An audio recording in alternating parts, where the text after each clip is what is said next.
Uhuru na nguvu. No. You looking at a free black man. Talk Black 360. You want to know what a free black man look like? Look at me. Uhuru na nguvu. Welcome to another dose of Talk Black 360. I am your host, Tino Blaine King, the Kool-Aid and Kush, the pioneer of Black Pragmatism. Today, I want to have a very quick discussion with you guys. Just want to cover a couple of basic things, and then I'm out. Not going to be, there's not going to be any video additional to my own on this podcast, but I want to make sure that for those of you who have been following, who have been intrigued by the conversations that I've been putting out, or those of you who have been adverse to the conversation that I've been putting out, I want to provide just a little bit of clarity for where my perspective comes from. So today I'm going to do three things. I'm going to illustrate to you my basic foundation and why I do what I do. We're going to talk about, or we kind of named that title, To Assimilate or Not to Assimilate. Of course, that's my foundation. You've heard me give my title, which is, Kool-Aid and Kush, pioneer of Black Pragmatism. And I think in that scenario, we're going to set Kush to the side. But what I'm going to do is give some details about my philosophy of Black Pragmatism. So that is going to be the second point that I'm going to hit on. And then lastly, I just want to give you a brief update on where we stand on Talk Black 360, how you can continue to connect and get the information that we're sharing. And I am definitely going to request of you, if you see any value in the information that I'm sharing with you, please like the page on Facebook. Watch the videos on Facebook or either on YouTube, and share the page and the videos with your friends and family and whomever you think might be interested in hearing this information. So let's get started really quick. I'm going to touch upon my foundational principles. We're going to call this to assimilate or not to assimilate. And it's a really, really simple principle that that I stand on when I'm giving my input on any particular situation.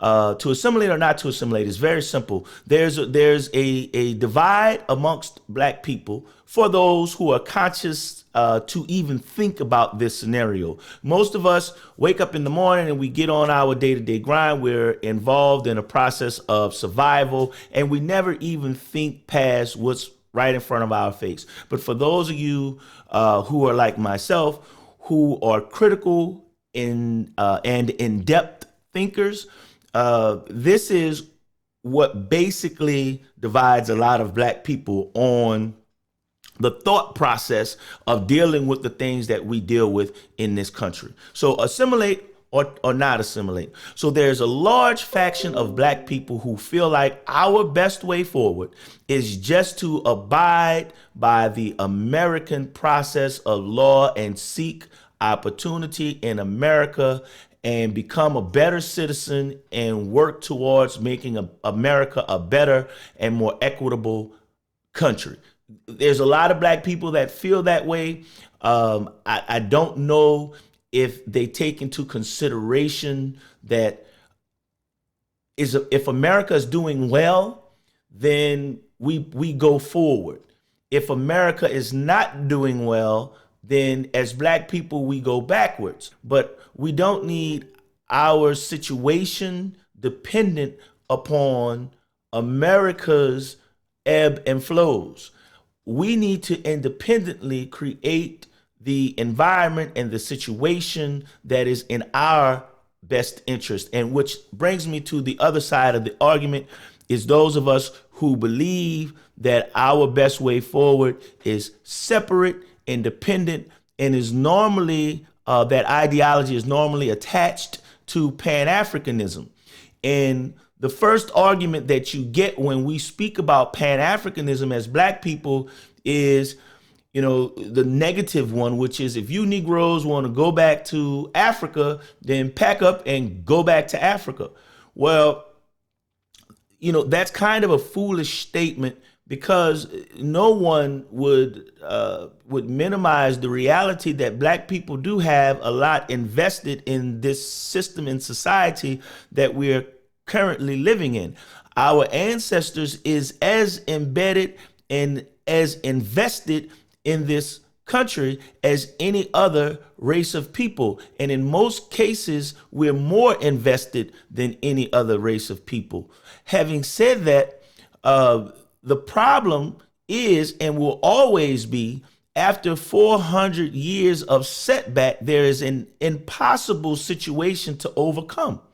And with that being the reality, as black people, we have to look for a way to provide for our descendants, for our children, for our future that is independent of America's ebbs and flows. So we have to make sure that there is an independent mindset of Africans that live in America, or that were born in America, that procures the future for Africans and for African empowerment. And I don't think that those two concepts are mutually exclusive. There are definitely values on both sides, as well as there are negative aspects on both sides. So my suggestion there, and what I stand on as my foundational principles, is what we have to do is find a hybrid of the two. And for the system of repatriation, which is moving back to the continent, or packing up and going to the continent, I think in all of this time has become very impractical, not to mention getting on the continent and even connecting with the diaspora. There is a third element of complication that is added, because on the continent and in the diaspora, there are separate problems that each of those groups face. And I think when we attempt to connect with those two groups, I think we find that there are some differences that we all need to work on independently. Similar but not the same as what the ADOS movement is putting forward right now. So what is the compromise? The compromise is the ideology that we must do both, and that when we're having our discussions of theory, we need to look at how we can satisfy a portion of both processes to bring us to the ultimate goal, which is Black independence, Black empowerment, and Black sovereignty, so that we can be the masters of our own future. And that is why I incorporate my philosophy of Black pragmatism. Now, pragmatism, let me see if I've got a definition here. I'll read the orthodox definition of pragmatism, and then I'll explain to you briefly what Black pragmatism is. And I don't want to run too long, so let me be quick.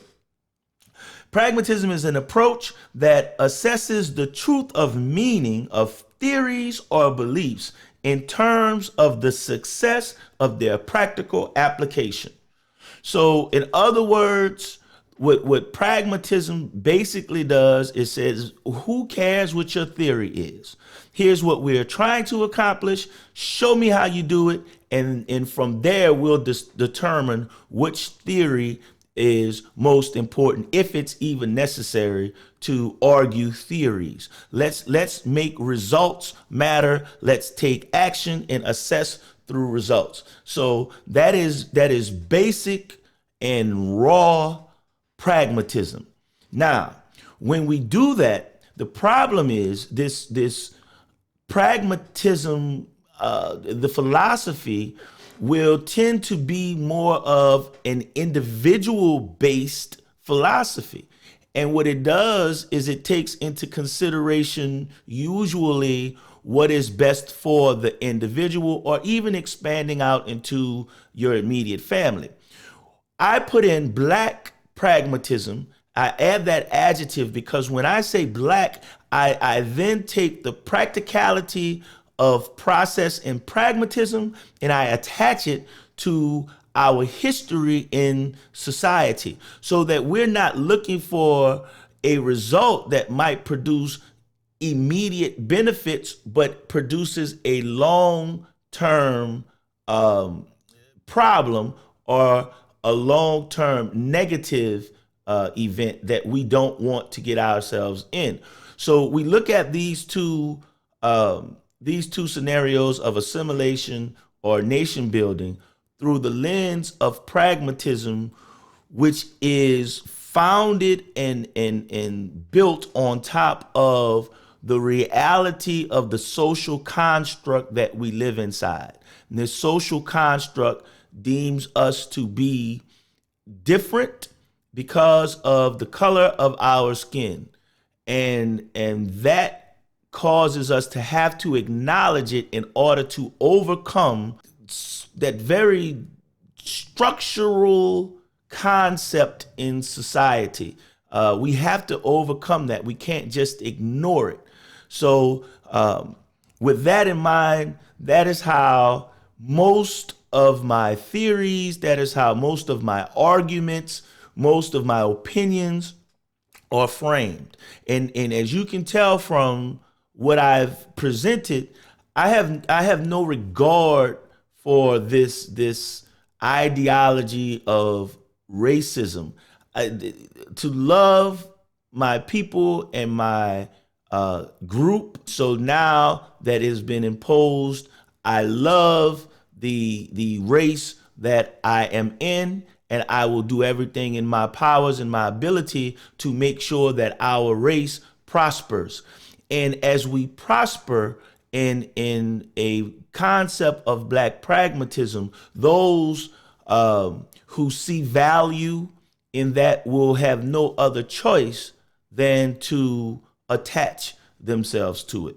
Okay, so with that, I hope I didn't lose anybody. I hope it was brief enough.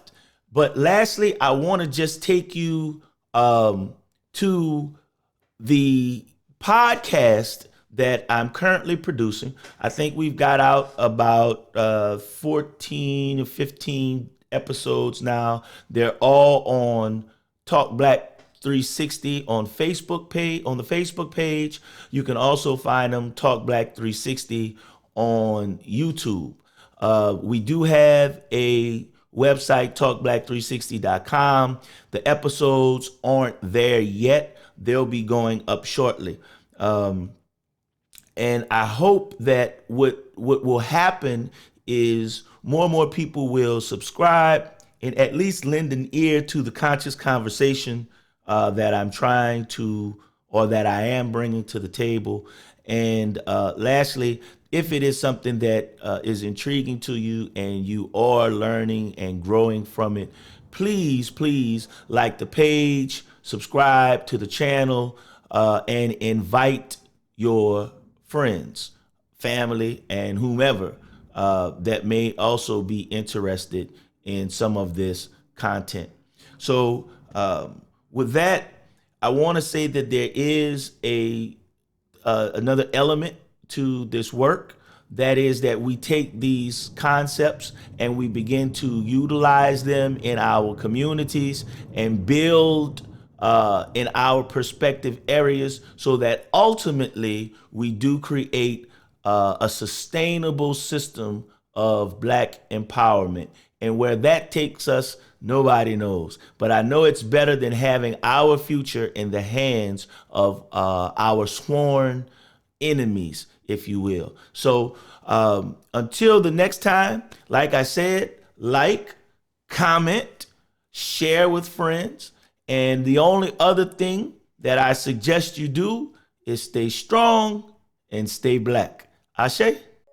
This has been another dose of Talk Black 360. No, no, no.